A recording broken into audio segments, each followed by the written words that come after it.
Welcome to the show. My name is Charlton with Big C. This is Charlton and Big C Sports, coming to you worldwide on the Big C Sports Network, on the number one network in the United States of America. And Big C Sports has been voted the number one sports show in the universe, according to Big C. And them good old boys down south, I want to say bienvenidos to all of our listeners in Latin America, also across the pond in London, England, as well as Paris, France. Of course, you good old boys in Canada, you know we love you in Africa, the Big C tribe, but there's no one we love more than the good old boys down south in the land of the free and the home of the brave on a beautiful January 30th, 2019. Big C, how's it going for you good old boys down south? Well, Charlton, I woke up in hot Atlanta this morning. Everybody told me it was supposed to be hot, but it's damn cold down here. You know, they talk about this Arctic blast. I mean, it showed up. I mean, 25 degrees. Wow. You know, I thought the Super Bowl was in Minneapolis last year, Charlton, not here in Atlanta this year. Yeah. I don't know how that dirty bird down south, I guess it's a falcon on the outside of that stadium. How's it going to fly with frozen wings, Big C? Your thoughts? Well, Charlton, the way the Falcons played last season, it might be a pigeon. You know, who knows what it is? That's funny. I think Mike Tyson likes pigeons. All is fair in love and war. Have a lot of good things going on in the sports universe. I know there are people at the POTUS. It's funny, Big C. We were talking about the University of Clemson, how they won a national championship. And they invited them down to the White House, or up to the White House, and they showed a picture of the guys on TV. I said, those aren't the guys that played the game. You see your thoughts? Well, Charlton, they got some of the student body and athletic staff to come in to Charlton, the equipment people. You know, when you look around at all the people that were in their photographs, there were very few athletes, but as we heard, you know, some 40 athletes declined to show up at the White House. That was just the African-American athletes, Charlton. So you know there were some white athletes also. Yeah. They didn't show up. So, I mean, half of the football team, the national championship team from the University of Clemson, Charlton, refused to go to the White House. Yeah. Because of the thoughts and the feelings of the president, you know, the vitriol that he uses. Yeah. But, you know, hopefully that, you know, whoever wins the Super Bowl, Charlton, will have the same outlook. If we don't feel that we should be in this type of environment being used as a political pawn from someone who is trying to divide the country, and when we think about sports teams are about unity, Charlton, being together as family, all being treated the same, all with one common goal. Yeah. But you can't have that common goal, Charlton, when you have a guy talking about divisiveness. Yeah. And you don't get that from head coaches talking about divisiveness on sports teams. No, they talk about team unity, playing together, being all for one. We don't get that. I understand that Grady and Kraft have a relationship with the president, Charlton. Yeah. But all the team does not have a relationship with him. Yeah, and I know it's all fair in love and war, but I'm sure when Nick Saban saw that video, he said, we lost to those guys because that was not the guys that were on the field. It's like they grabbed guys that were on the practice squad, Big C, and said, you guys stand up there and pretend like you're part of the Clemson National Championship football team, as if nobody knows what the starters when they look like. I just thought that was funny. I do want to say there's a lot going on in the world of the sports universe. Basketball, of course. James Harden doing his thing. Will LeBron play again? Nope, he's not going to play again. There's a lot of things that we'll get to, and some baseball players still looking for that yellow brick road where they can find if some dumb owner's going to give them $400 million. Well, is it the yellow brick road or don't eat yellow snow? Which one is it? It might be both, Big C. I want to say today's show is sponsored by your Northern California Cadillac dealers, home of the all-new Cadillac Escalade, the standard of the world. When you go by and test drive yours, tell them Charlton and Big C sent you, and a host of Cadillac cars.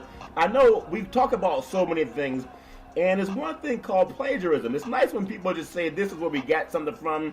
Like you and I said all the time, you always footnote where you got some information. And again, in Mothership, there's a couple of programs talking about the universe, but they don't say where they got it from. Obviously, that's their choice, but I just want to say we always pay homage to everybody. I want to get your thoughts real quick as we get into, you know, we're almost over the first month of the year. January is come and gone. It's been like here and gone, like Halley's Comet that comes around like once every 75 years. January has passed so fast, and in this January, we've already had the National Football Championship game played, and it doesn't even think it could happen, Big C, over in Santa Clara, San Francisco. We've had some great things happening in basketball with Harden setting his records, Big C. We've had some more people up in the White House finding that when Trump's trying to build a wall, he might want to build it around the people in his cabinet. Those are the ones that are all being screwed up, it seems, Big C. And then, even more important than what's going on with that, we have this thing called the Super Bowl. And then we have women and minorities that are joining, putting their hat in the ring to become the president of the United States.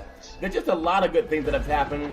I still think back to Kamala Harris and how it's a sea change, because oftentimes I know we want to watch the game, who won the game. We want to see, who's going to be running for office and who's going to get the next coaching job. But this thing with the Me Too movement is one thing. But in this month alone, we're seeing some powerful women, the Senator Kamala Harris running for the presidency of the United States, but we're also seeing that edging out of people like Joe Biden. We're seeing some of the older patriarchs of our society that are maybe they won't run. Bernie Sanders. When you see this young infusion of people of color as well as mainstream, does it give a new life to the political process? Big C, your thoughts? Well, Charlton, they also had the NHL All-Star game out in San Jose that nobody watched. Oh, they had it? Okay, I must have missed that one. But we also have Elizabeth Warren, who was the first female candidate, Charlton, to announce, her run for presidency in 2002. Yeah. I think that society has changed dramatically over the years. If we recall back in the 60s, when Robert F. Kennedy was elected the youngest president in United States history, Charlton. Yeah. And even when we look at George Bush II, Charlton, we did not have an archaic old president, Charlton, in the White House. Yeah. And then when Bill Clinton and Barack Obama, Charlton, the trend was moving to presidents in their 40s, and were more in touch with mainstream society, Charlton. Yeah. And I think that society's seen how they got kicked in the teeth when they elected this, Cheeto in the White House that we have right now. Yeah.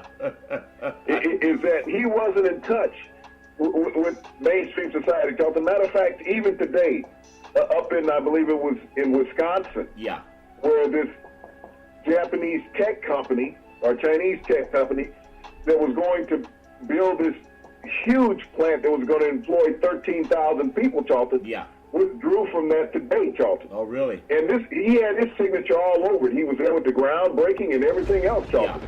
And now he's having to backtrack, and he said, well, the stock market was up today. Wow. Well, the stock market being up, Charlton, is not 13,000 American jobs. No. That's the difference. It's the people who have money making money. Yeah.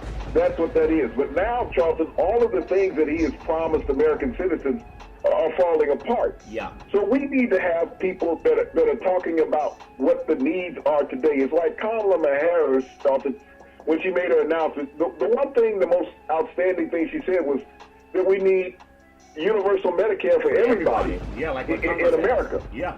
And, the drawback from that is like, well, people that work in insurance are going to lose their jobs. But no, they're not, Charlton. They'll just find other extended areas to work in Medicare, Charlton.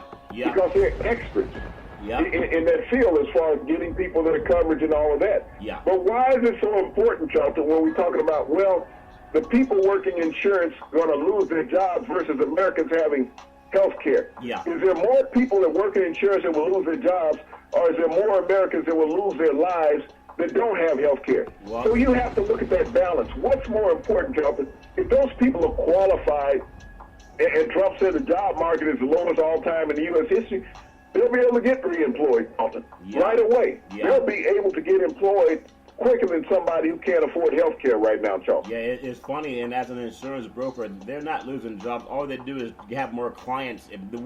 If you can get more people insured, somebody's got to enroll them, and you always get paid for that. I think it's ironic when people say, well, we don't want socialism. Oh, they want socialism when they have some chest pains. They want that socialist 911 operator to call that socialist, that emergency care truck, what is a fire department, the ambulance. They want the paramedic. They want the paramedic. They want that socialism. It's all social. They want the socialist hospitals that open the doors to everybody with insurance fixing. They want that doctor who's trained to save mass lives. They want that when it's their lives on the line. It's just they don't want it when it's other people, and those other people are Americans. I think we all need to just keep finding a way to make it better, and over time things get better as we talk about it.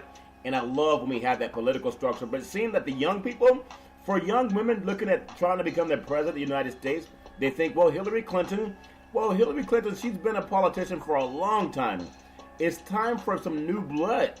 It's time for some new people. She may run again, she may not, but we've seen that before. It's good when some other people are engaged, Big C. Speaking of being engaged, the NFL cancels that there's a Maroon 5 Super Bowl conference where amid some backlash of the league's treatment of Colin Kaepernick, and that brand won't have to answer questions before the halftime performance. I know there have been some well-known entertainers, and you got to be well-known for the Super Bowl to even invite you to come and perform, on their stage, Big C. But a lot of well-known performers have also said they don't want to perform at the Super Bowl because of all this backlash and not being fair for all people of color. And I just want to get your thoughts on just want to get your thoughts on it, Big C, your thoughts.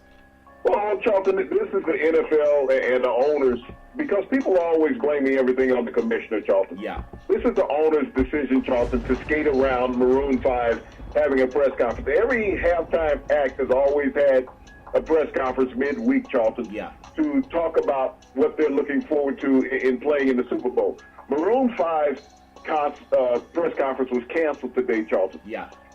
Because the NFL did not want the media asking them about Colin Kaepernick. Yeah. Out of sight, out of mind. So if you don't put up a situation where you could ask about a particular individual, Charlton, the NFL is basically telling the public, I think the middle finger up. Yeah. We don't have to address the situation. Yeah. And so when you think about Maroon 5 performing in Atlanta, Charlton, this week, they're not even the biggest show in Atlanta this week. They're the halftime performance at the Super Bowl. Yeah. But the night before the Super Bowl, Charlton, they have Cardi B and Bruno Mars performing the night before the Super Bowl. Yeah. Which one has the most electricity involved in it? The two biggest male and female artists in America right now, possibly the world, are performing the night before the Super Bowl, and they refuse to perform at the Super Bowl, Charlton. Isn't that something? And what I love about this country, people say, "Oh, I love this country." The great thing about America is you can actually disagree with people, and you don't go to jail. We're not over in Russia where they really hate the media, and Putin does a lot of bad things to media people. We know that, and everybody has to love what we have here. I mean, we celebrate the Super Bowl as if it's something that belongs to us, because it does. And when you have entertainers that for so many times they would do whatever it took to be on that stage, Big C. They would do whatever it took. But now to have people that have so much money or even so much consciousness, especially as a performance of color, you realize a lot of the times the people who are being profiled, they look like you. They look just like your grandparents and your parents. They look like you and your children. At some point in time, it doesn't matter how much money you have. We do want to stand up for people, all colors, all races. But don't just let black Americans be the ones that stand up for people being pushed down. It's nice to see when mainstream can do it too. And I just want to get your thoughts on why it's always pitted as black against the country when black people want to protest. If mainstream wants to protest, they'll just say, well, it's that group of people. They don't blame the whole race, because of your thoughts. Well, Charlton, what I look at, this is as much about our political stance in America right now from the Oval Office as it is the backlash against Colin Kaepernick. Yeah. They're equal, Charlton, as far as these entertainers look at. Is that here's a guy who can't get a job for telling the truth. Yeah. But there's a guy who has a job for telling a lie that's running the country. Multiple lies. And who's also spoke out against black athletes. Yeah. Saying he don't appreciate them having a voice. Yeah. That's what he said. The president said he did not appreciate black athletes having a voice and influencing other people more than what he does. Yeah. That's what he said about fire the SOBs, get them out of the country. Yeah. That's what he said. And so these entertainers, just like athletes who are entertainers, are in that same social group, Charlton. Yeah. They interact with each other, Charlton, and they say they would much rather deal with these athletes who will be around a lot longer than the Cheeto in the Oval Office, Charlton. Yeah. And they have the same plight that these athletes have, Charlton. They face the same social difficulties that these athletes do. Yeah. They're well-paid black entertainers, but they face the same social hardships and chances that the same misconduct can be carried out towards them. Yeah, I remember, and I want to get your thoughts. I was a young boy when this happened. You think about Tommy Smith, when he had the stance at the Olympics, the 68 Olympics, and they were trying to make equality fair, happen for everybody. They wanted egalitarianism. They wanted liberty and justice for all.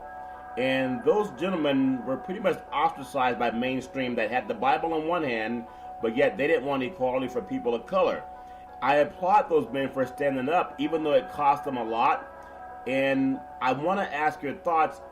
Has anything really changed when you look at Colin Kaepernick, about, 50 years ago to what Tommy Smith was doing, Big C? Your thoughts? Well, Tommy Smith and Lee Hines, these guys, Charlton, were banned from amateur athletics for taking a political stance, Charlton, saying we want to bring the world's attention to the oppression that goes on to blacks in America. Yeah. Whites in America, Charlton, did not appreciate that. They say you guys should be happy that you're able to just be in the country. Yeah. And so they were banned from amateurism, Charlton, for the rest of their lives. You think about white athletes, Charlton, who have taken stances. You think about the 72 Munich Olympics. Yeah.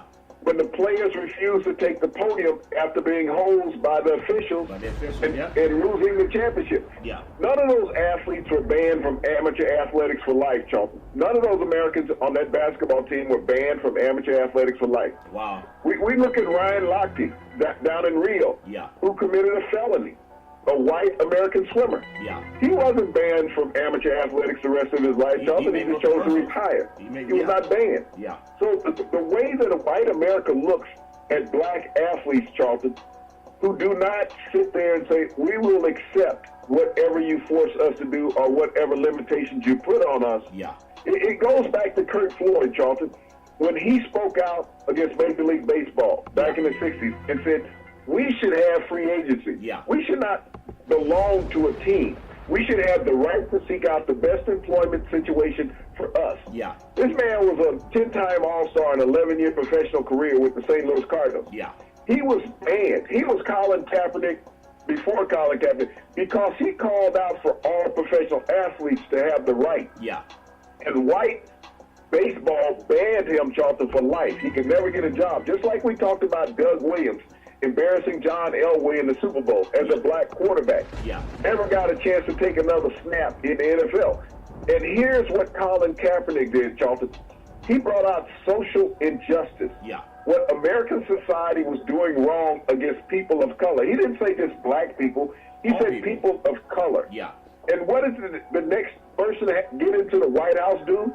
He said, I want to oppress all people of color. Yeah. That's what he said. Fire the SOBs. And so that's the reason why Colin Kaepernick is not in the NFL. The NFL owners, Charlton, donated $30 million to the Cheetos presidential campaign. Yeah.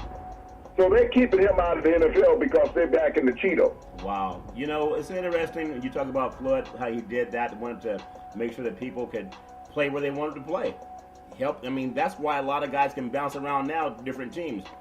But I see how Anthony Davis gets a pushback, and whether it's LeBron James or Davis or Magic Johnson, when athletes today can say that I want to play for another team, I want to take my skills to another place. Could you imagine if you work for a corporation? Let's say you work at GM, you're building Cadillac, and you say, you know what, I want to go work in a different industry. I want to go work for Chevron. Could you imagine being fined? Or if you say you want to go work for Ford, could you imagine being fined?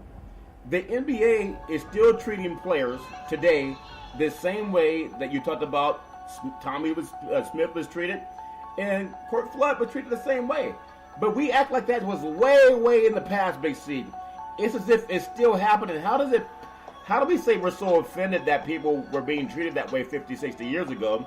But it just happens under our nose all the time, especially when the athletes are African American, whether they want to trade colleges, go from one school to another, or especially multimillionaire athletes. Why are they slapped on the hand for saying, I would like to work for another employer? Big C, your thoughts? Well, Charlton, look at the media all the time talking about where they feel that a player will be going in the draft coming out of college. Yeah. Where they'll be going in free agency when free agency is up, when the season is over, and they're going to be out on the open market. How much did you hear about Bryce Harper from the media going to certain teams? Some teams are going to pay him. You think about LeBron James last season, Charlton, when everybody was talking halfway through, this is it for him in Cleveland. He's gone. Yeah. He's going to L.A. We heard he was going to L.A. so much, Charlton, I stopped thinking he was playing in Cleveland. You know, the media was saying it all the time. Yeah. It's amazing that the media that's mainstream, that's predominantly white, can say where black players are going to go. They can even say where white players are going to go. Yeah. There's no backlash about the media when they make a suggestion about a player, whether that player is hurt, whether that player is going to be suspended, whether that player is in trade rumors. Think about how many trade rumors come up all the time, that this player's on the trading block, that the most likely landing spot is such and such team. Yeah. It's always said. Why does not the commissioners of the league sanction the media for creating that trade rhetoric about where a player's going to go? Yeah. We heard trade rhetoric about Anthony Davis before Anthony Davis even said he would not sign with the Pelicans. That was his words. He would not sign with the Pelicans. He didn't say he wanted to be traded. He said he would not re-sign with the Pelicans. So the media started running with, hell, he wants to be traded to the Lakers. He might have wanted to go to Milwaukee, Charlton. He might want to go to Philadelphia. He might want to go to the Knicks. He definitely might want to go to the Warriors.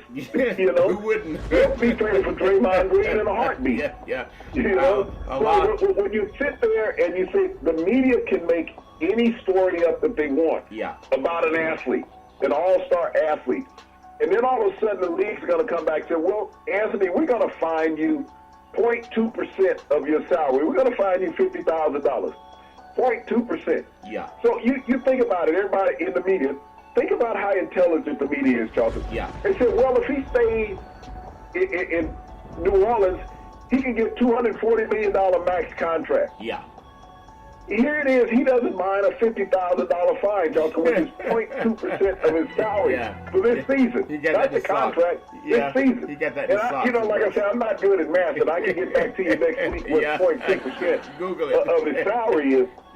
But they keep talking about max contract. That this guy can get max contract like he's broke. Okay? $50,000 for Anthony Davis, Charlton.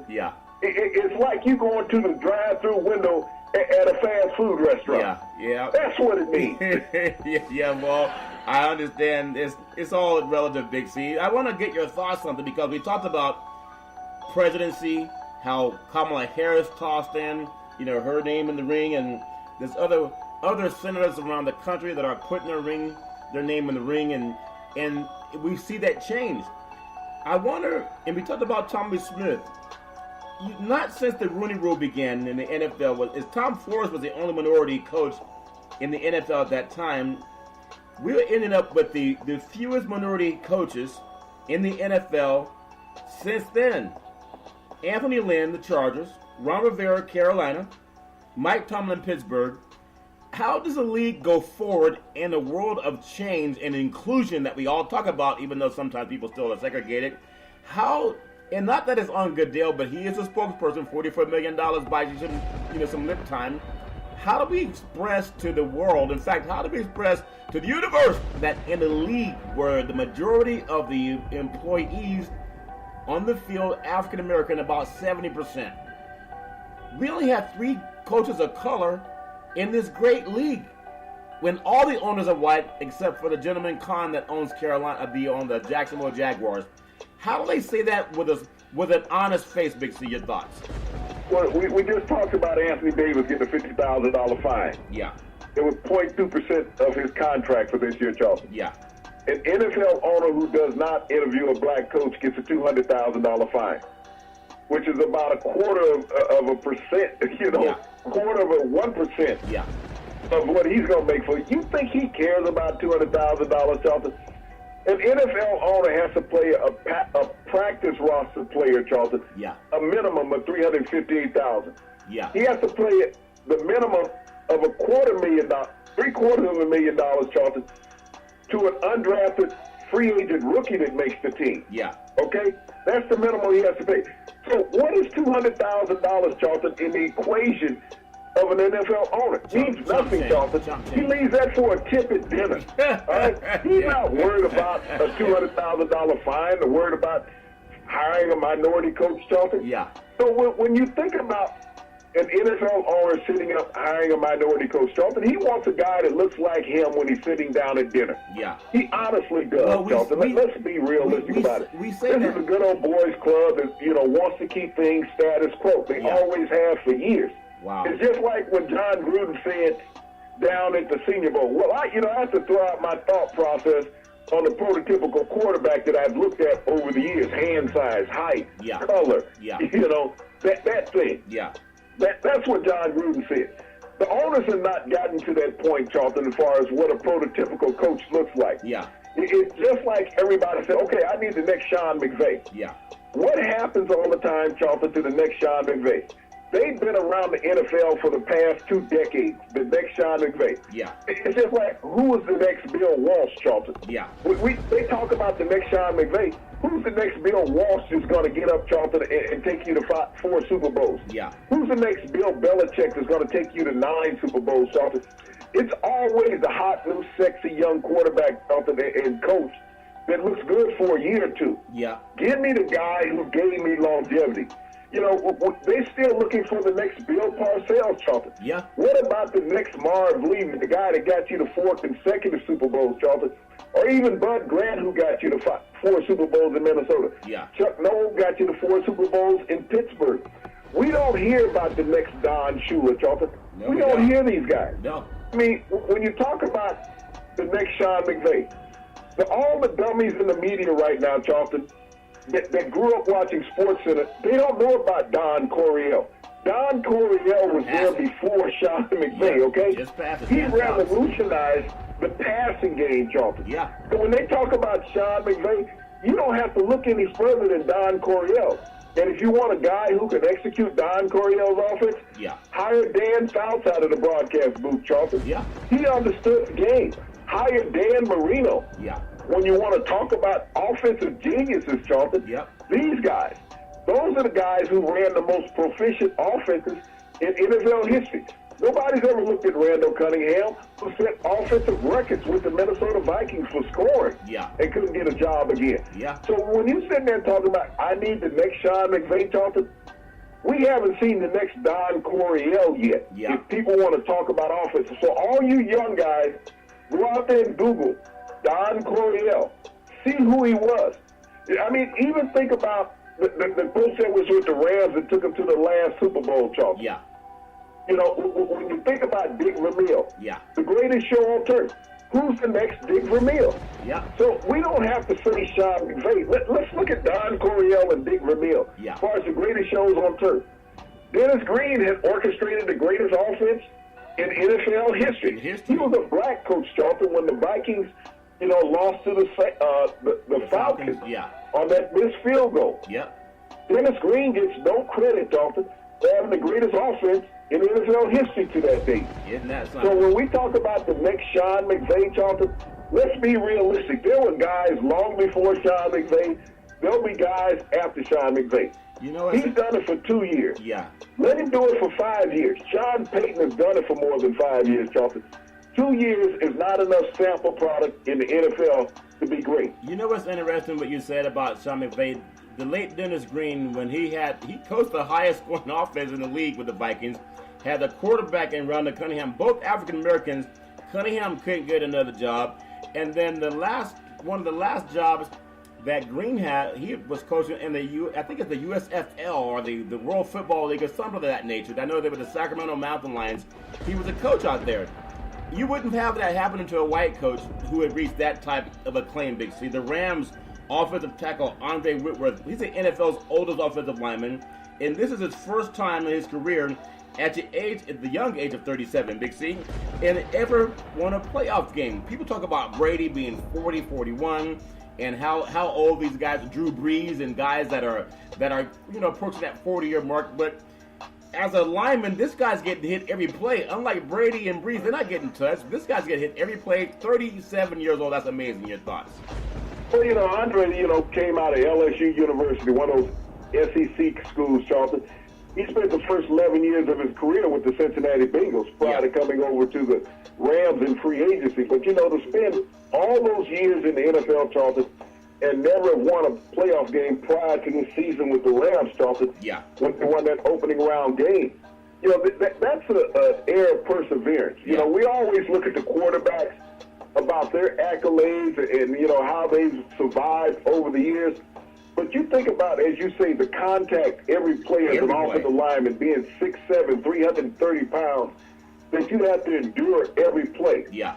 Think about how you have to take care of your body. Everybody talks about Brady's workout regimen and how he stays in peak condition, Charlton.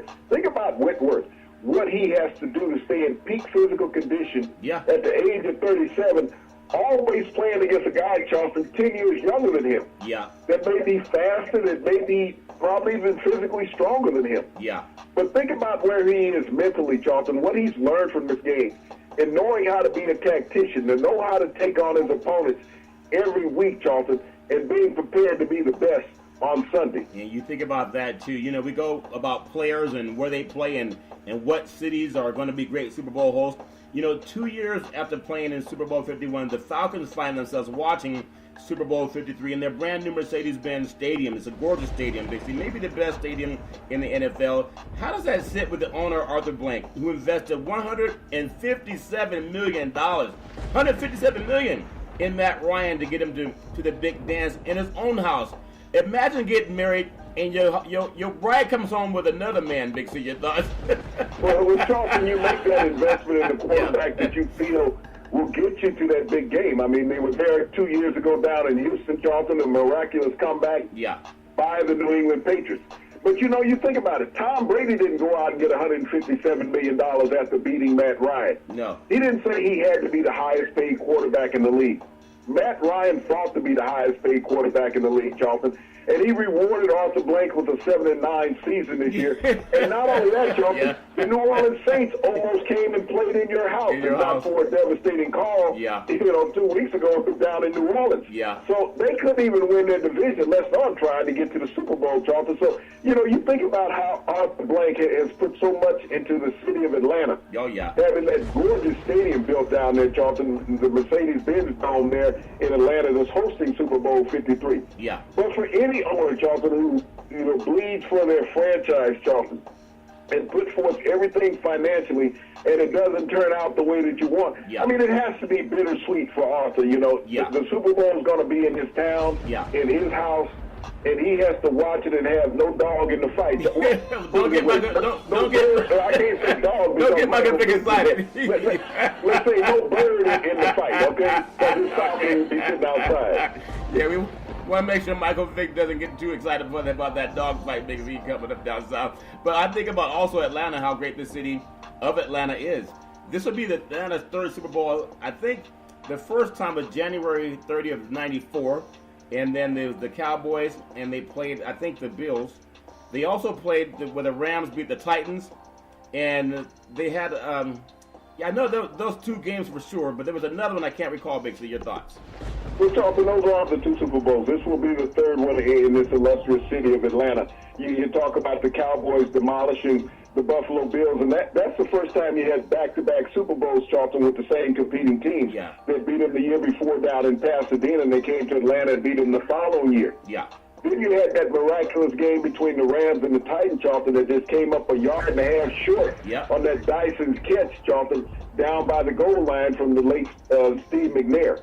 Now you get the Patriots and the Rams, Charlton, renewing a rivalry that's happened, you know, a decade and a half ago between those two teams when Adam Vinatieri kicked the game-winning field goal when the Rams were looking to be back-to-back Super Bowl champions, and it started this Brady legacy in New England. You know, the greatest thing about the Super Bowl, Charlton, is the opportunity to be competitive on a world stage where you have no other competition.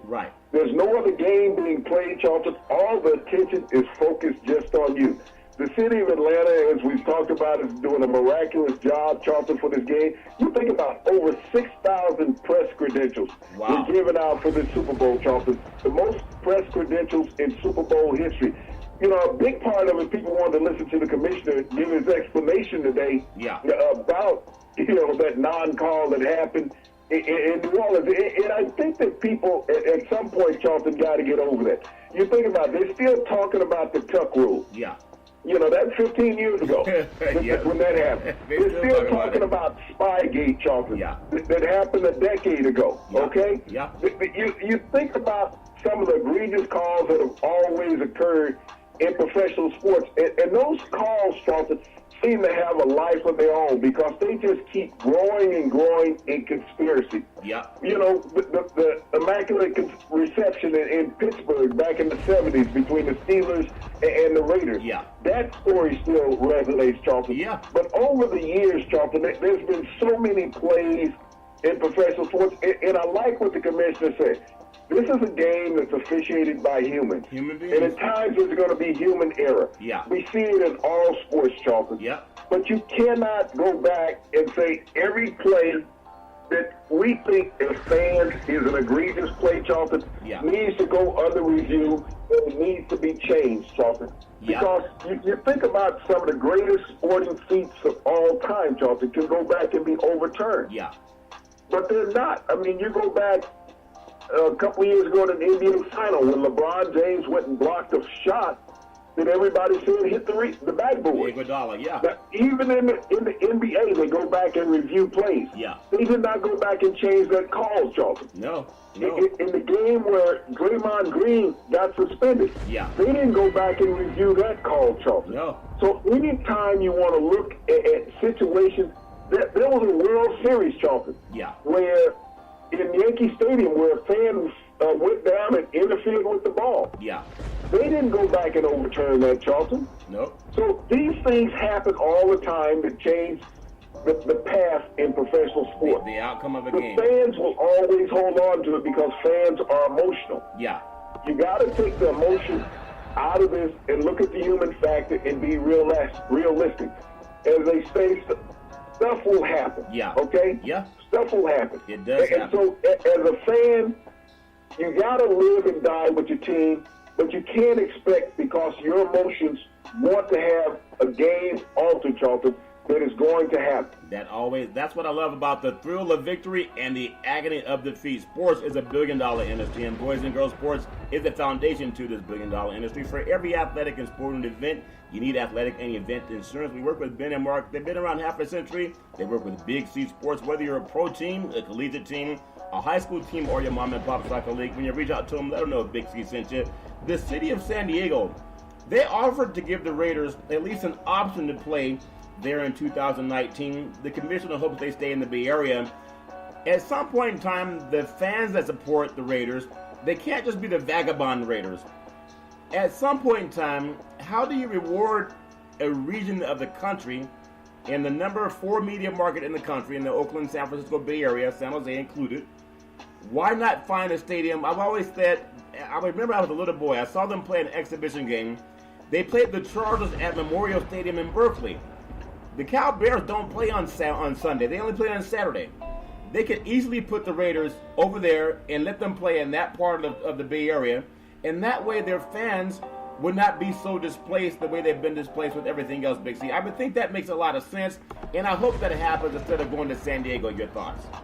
Charlton, that would be a logical remedy to the situation if they're not going to play in Oakland Coliseum, to go right down the road to the University of Berkeley there in California, Charlton, and play in, Strawberry Canyon that they have there? Yeah, they call it Canyon, You know, to play at that stadium. They have played preseason games there in the past, Charlton, the Raiders have.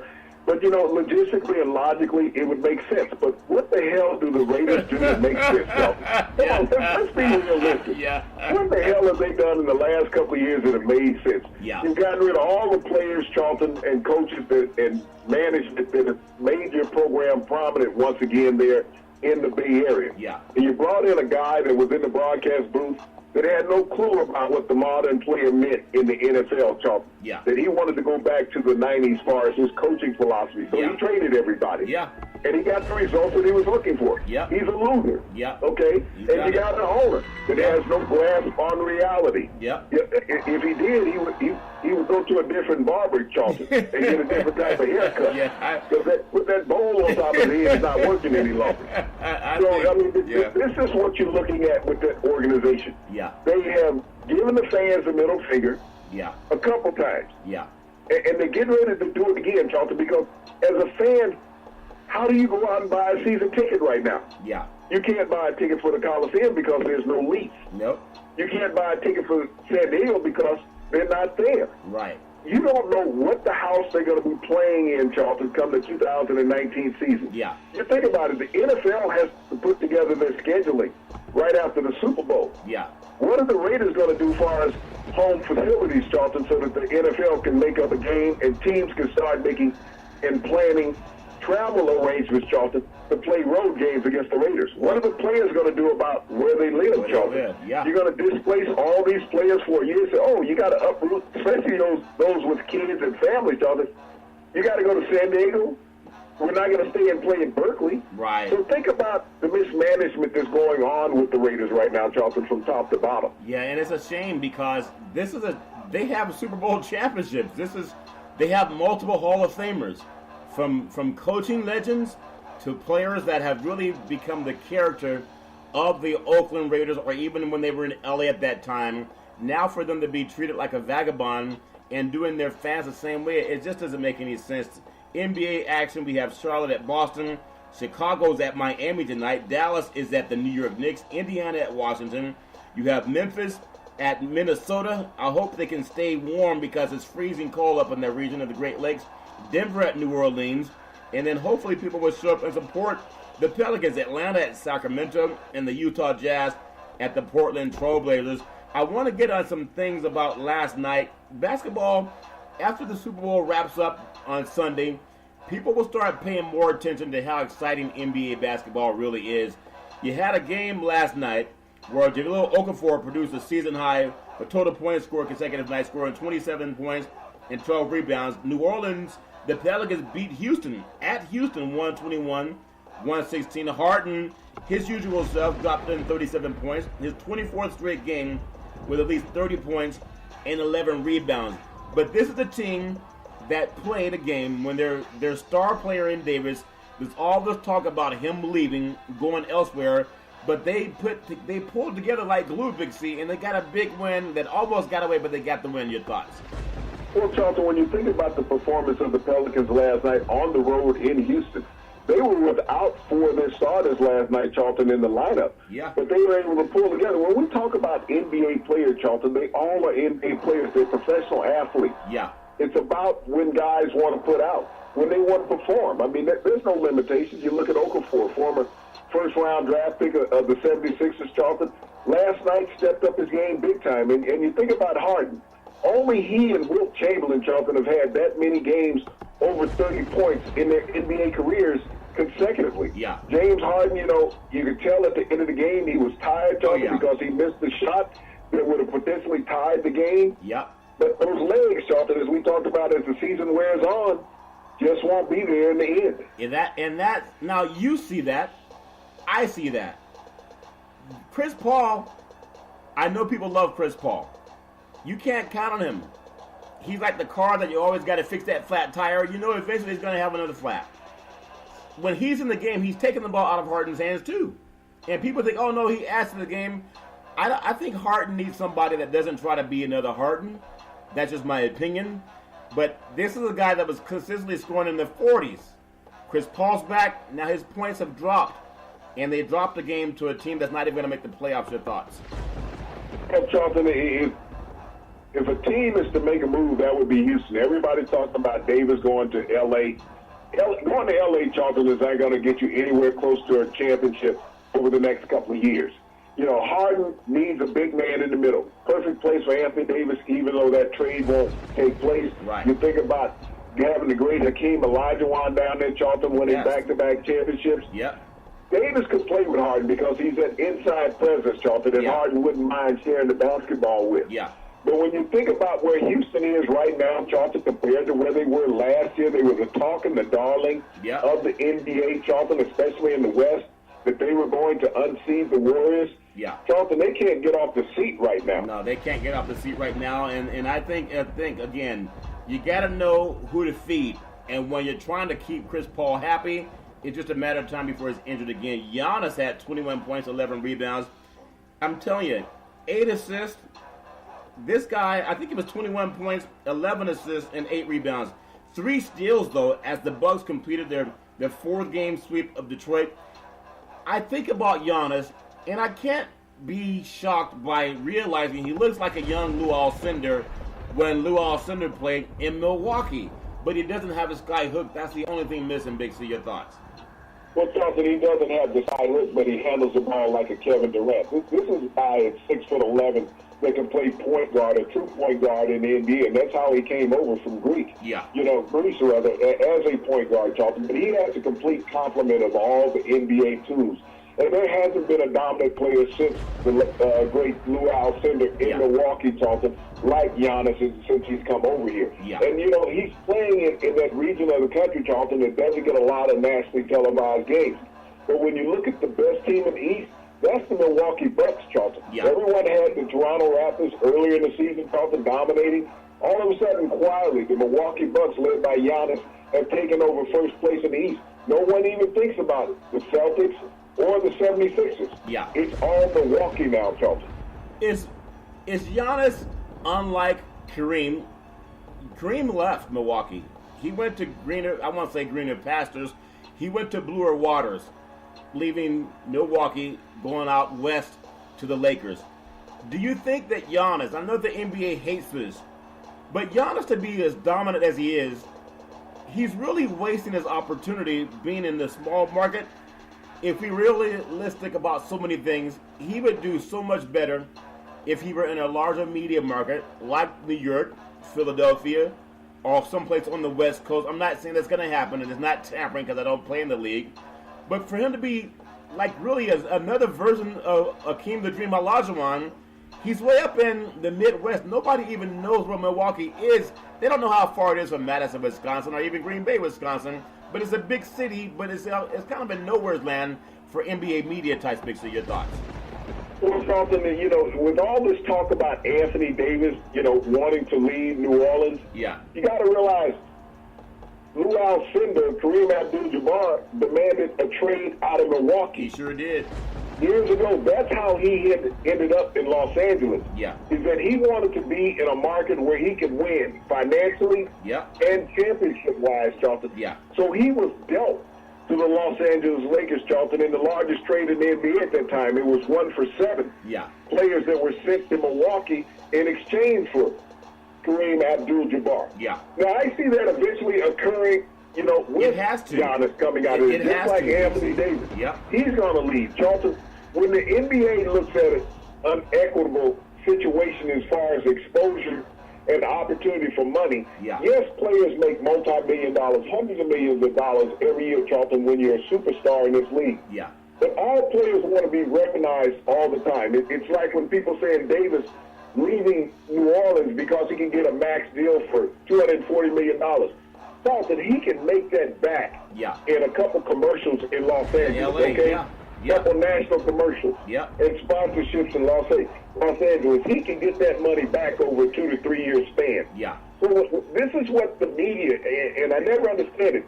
It's almost like the media is against the black athlete being an individual businessman versus him having to stay in a certain situation to appease their writing ability, Charlton. Because when that superstar is no longer in your market, what do you write about? You think that the writers in Charlotte, Charlton, have as good a time as writing as the writers in Philadelphia or Boston when that team is toiling and it's never done anything in the playoffs? Good point. How are the writers in Orlando compared to Los Angeles? There's a beach in both of those places, Charlton.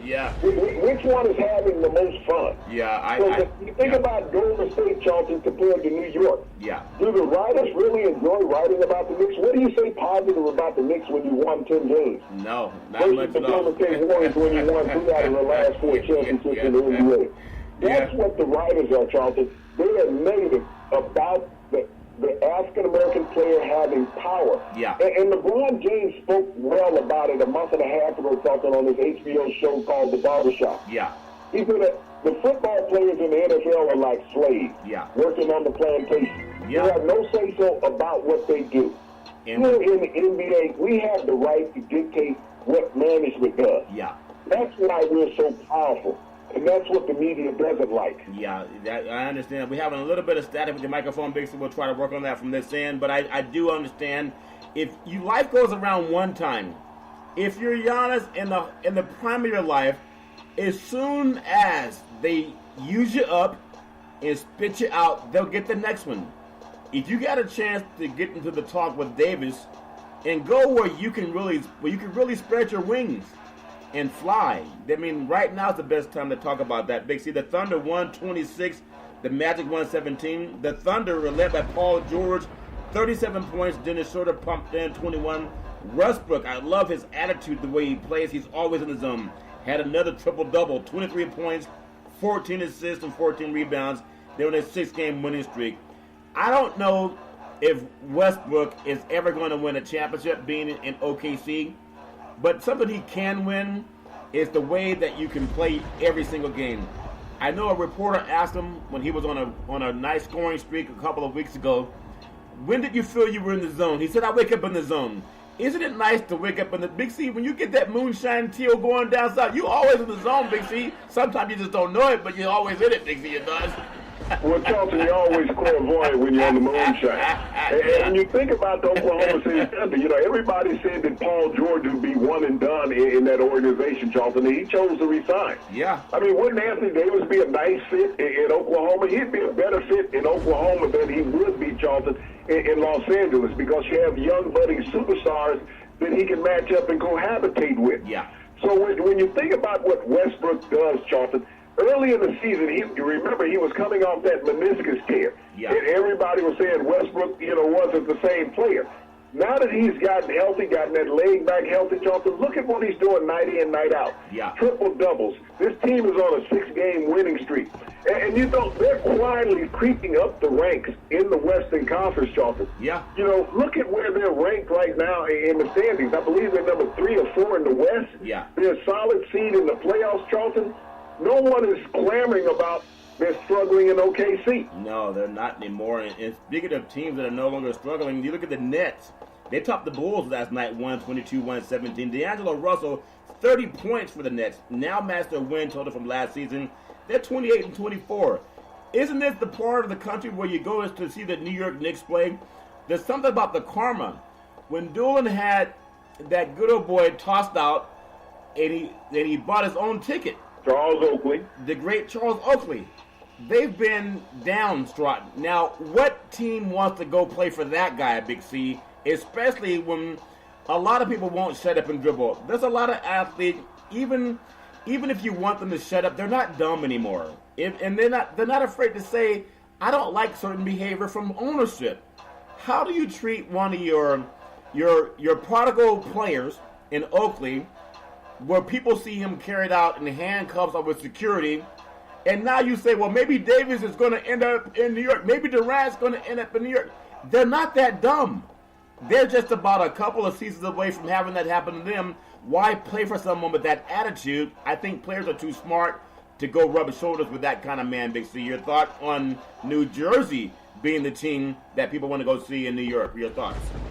Well, you think about, Charlton, since they built the Barclays Center there in New York, how this franchise has turned around. And you talk about equaling their win total from last season, Charlton, already with 28 prior to the All-Star break, Charlton. And they're on pace right now to make the playoffs, Charlton. Yeah. They're the 6th seed in the Eastern Conference. So they're in a place where they haven't been in a long time. I mean, the crosstown rival, the Knicks, Charlton, would love to be in this position. But it's great for the NBA, Charlton, and really D'Angelo Russell. Think about it. He was a cast-off from the Lakers. Yeah. And he has shown that, hey, you kept ball, and I'm in the playoffs, and he's not right now. Isn't that amazing? Speaking of the Lakers, last night the 76ers, they ran all over the Lakers. 121, 105. I'm telling you, 5 76ers in double figures, led by Joel Embiid, 28 points, 11 rebounds. Brandon Ingram, yeah, he could eat a sandwich, but he had a Laker high at 36 points in a loss. The Lakers started out as if they were throwing the ball to the wrong team, as if they did it on purpose. I don't even know if that's smart to say or not, but that's what it seemed. I even see, it just looks like you're throwing the ball with your eyes closed or passing with your eyes closed. Maybe some other guys want to get out of there before. I mean, everybody says who wants to play in L.A. Really, I know people don't want to talk about this, but do you really want to go play with LeBron? Do you really want to go be second fiddle? There's a movie or a TV show called The Bachelor. Who wants to be the second guy kissing the girl, Big C? Your thoughts? Well, Dawson, when you look at Brandon Ingram's performance last night, he's auditioning to be moved on. Yeah. I think that's what the Lakers are doing, letting him have the ball to show a potential trade possibility that he's, material that can go help another franchise. Yeah. They're not looking to hold on to him for the future, Charlton. They're looking at chopping him. Yeah. That's where he's going right now. But a tremendous offensive outburst from Brandon Ingram last night, Charlton, but just not enough on the Lakers roster right now without LeBron to be competitive. Yeah, and I know that everybody says everybody wants to go play with LeBron James. Listen, I know so many times, especially back in college, you go on a double date with somebody. But when you know that your best friend might be better looking than you are to your girlfriend, do you really want to go on a double date with that guy? Sometimes LeBron's going to be like Harden. You're not going to get the ball that much. I don't know a lot of guys that want to go play second fiddle, Batman and Robin. LeBron James, speaking of line, the great King James, who misses 18th consecutive game tonight with a groin injury. He went down. The Lakers were 5th in the West, only 2.5 games out of first place. Now they're 10th place, and they're 10.5 games out in the West. Even if he comes back, and he comes back healthy, let's say he gets back on the court sometime in February, they're not going past probably the second round unless it's manufactured. If the man's injured, he's not going to play as hard as if he was not ever injured before. Your thoughts, Big C? Well, Charlton, when you think about James, the most games he'd ever missed in a single season in his career prior to this injury was 13 games. Yeah. But now this has gone up to 18 games tonight, Charlton, including this contest. And there's really, they're talking about him returning this weekend. They play Saturday against the Golden State Warriors, free to the Super Bowl, Charlton. Yeah. In the last time that these two teams met in Golden State on Christmas Day in a highlighted game, Charlton, they blew the Lakers out the Warriors out by over 20 points in the Oracle Arena. Yeah. How the times have changed, Charlton, since that point when people saying, is this the end of the Warriors? Yeah. Is this the end of the Lakers, Charlton, that never got started this season? That's a great point when you look at it. And I know everybody wants to see the Lakers do great. And we all want to see, especially teams in big markets, win. But even the thought that Davis wants to go to L.A. and go from being the top guy to now the number 2 guy, I look at DeMarcus Cousins. I'm not saying it's not possible. I'm just saying most men with ego, they don't want to go be Robin. They want to be Batman, Big C. They don't want to go be the second fiddle. Now, people may say, how do you say that? Look at what DeMarcus Cousins did, going from New Orleans and going to play the Golden State. That's a different scenario. Everybody's the same. Curry and Durant, they look at each other the same. Curry could have the attitude and said, I don't want Durant coming here. He's taller. He's an all-star. He's going to be a Hall of Famer. Why do I want that? But his attitude wasn't that. They're not like your average team. But do you see LeBron James having a Steph Curry type of mentality where he's willing to have somebody else come in and maybe LeBron James play Robin and somebody else Batman? Big C, your thoughts? Well, Charlton, I look at LeBron James' career throughout. It's been very difficult to get all-star players to play with him.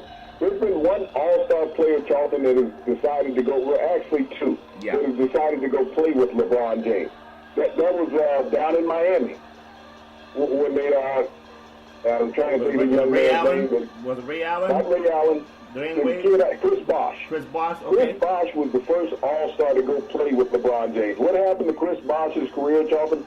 He was no longer an all-star. He had to defer to LeBron and give up his all-star status. Even though he won a couple championships, Charlton, he was no longer that all-star player. Yeah. And then when you look at Kevin Love, who was a perennial all-star, Charlton, when he was in Minnesota. Yeah. He goes to Cleveland, Charlton. He's no longer that perennial all-star.